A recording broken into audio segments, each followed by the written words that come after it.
दोस्तों, आज हम बात करेंगे ऐसे एक किस्से की जिसने आईपीएल की नींव रखी, उस पारी की जिसे आईपीएल के इतिहास में शायद ही कोई भूल पाया हो। ब्रेंडन मैकुलम की वो 158 रन की पारी जिसे शायद ही कोई भूल पाया हो। आईपीएल में जब जब कोई शतक लगता है तो इस पारी को भी जरूर याद किया जाता है। चलिए जानते हैं कि खुद ब्रेंडन मैकुलम ने इस पारी के बारे में क्या कहा है। तो दोस्तों, कैसे हैं आप सभी लोग। एक बार फिर से स्वागत करता हूं आपका अपने चैनल स्पोर्ट्स कंटेंट में। ब्रेंडन मैकुलम ने जब आईपीएल इतिहास के पहले मैच में खेली थी 158 रन की पारी, उसे लेकर खोले हैं कई राज। जब कुछ दिन पहले बेन स्टोक्स की इंग्लिश टीम भारत में टेस्ट सीरीज खेल रही थी तो उस दौरान न्यूजीलैंड के पूर्व कप्तान और इंग्लैंड के मौजूदा test chief coach Brendon McCullum को बेंगलुरु में आरसीबी इनोवेशन लैब के लीडर्स मीट इंडिया में एक टॉक के लिए बुलाया गया। वहां उन्हें एक खास इनिंग और उसकी बदौलत क्रिकेट में आए बदलाव पर बोलना था और ये बताना था कि मीट में मौजूद लीडर इससे कैसे प्रेरणा ले। कौन सी इनिंग?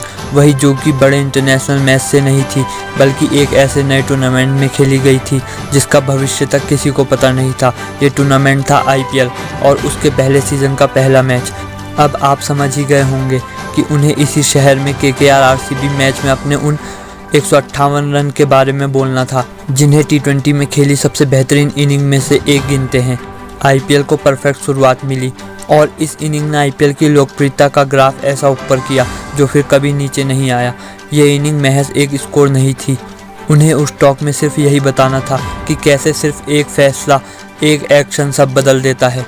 उन्होंने बताया कि इन 158 ने सिर्फ आईपीएल को परफेक्ट शुरुआत ही नहीं दी बल्कि उनकी अपनी ज़िंदगी को भी बदल दी और उन्हें न्यूजीलैंड के एक क्रिकेटर से एक टी20 इंटरनेशनल आइकन में बदल दिया। वो बोले, वह एक सपने जैसा था। उस पल ने सचमुच मेरी ज़िंदगी बदल दी। मैं उस न्यूजीलैंड का महज एक क्रिकेटर था जहां वास्तव में कोई नहीं जानता था कि आपने क्या किया, आप कहां से हैं, यह आप क्या कर सकते हैं। तब भी उस दिन ने मुझे ऐसा प्लेटफॉर्म दिया जो मेरी ज़िंदगी बदलने वाला बन गया। इस तरह उन्होंने ये संदेश दिया कि मौका मिले तो उसे छोड़ना नहीं चाहिए।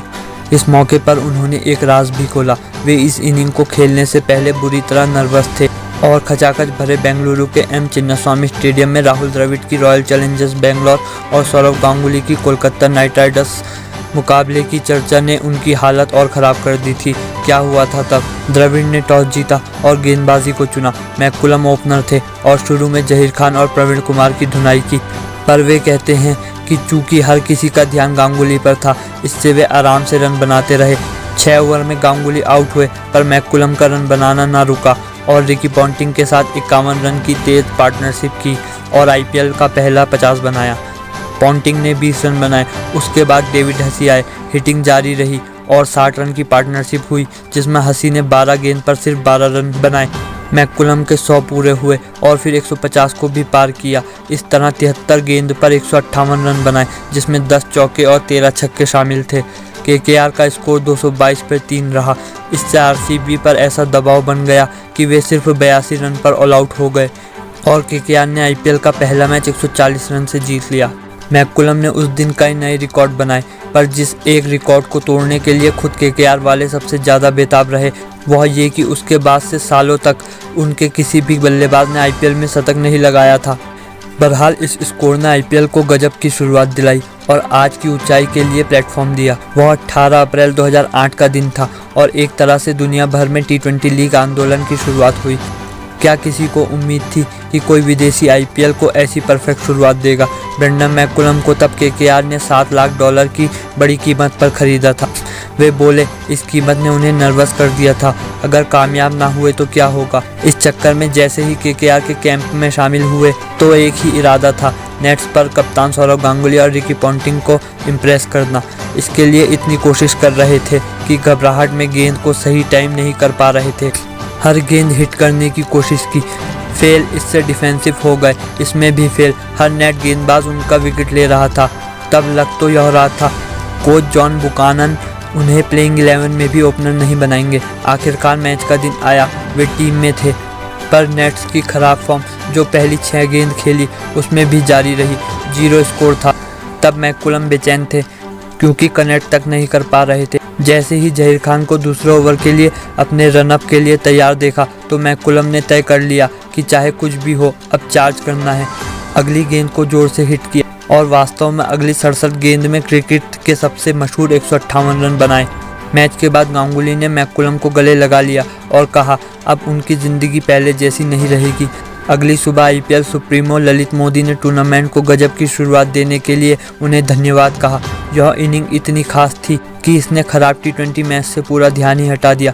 वास्तव में इस मैच में मैकुलम के अलावा सिर्फ 3 और बल्लेबाजों ने 100 का स्ट्राइक रेट दर्ज किया था। इस मुकाबले में उनका 216 का स्ट्राइक रेट और 13 छक्के अपने समय से बहुत आगे की बल्लेबाजी थी। पहले ही मैच से आईपीएल ने फ्रेंचाइजी स्टाइल की टी20 लीग के लिए सुनहरे भविष्य का बिगुल बजा दिया था। वास्तव में मैकुलम तब मशहूर हुए थे, लेकिन सेलिब्रिटी नहीं जो 158 ने उन्हें बना दिया। वे रिचर्ड हेडली और मार्टिन क्रो जैसे मशहूर हो गए। दुनिया भर में उसी दिन से लीग क्रिकेट के स्टॉक आसमान छूने लगे। केकेआर लीग की सबसे पसंदीदा फ्रेंचाइजी में से एक बन गई। जहां भी वे खेलते थे मैच खचाखच बड़े स्टेडियम में होता था और मैकुलम सुपरस्टार बन गए। उस इनिंग से मैकुलम को टी20 का सबसे खतरनाक बैट्समैन कहा जाने लगा था। उनके बैट की स्पीड इतनी तेज थी कि जैसे ही कोई तेज गेंद उनकी तरफ आती तो उससे दुगनी रफ्तार से गेंद बाउंड्री के बाहर जाती।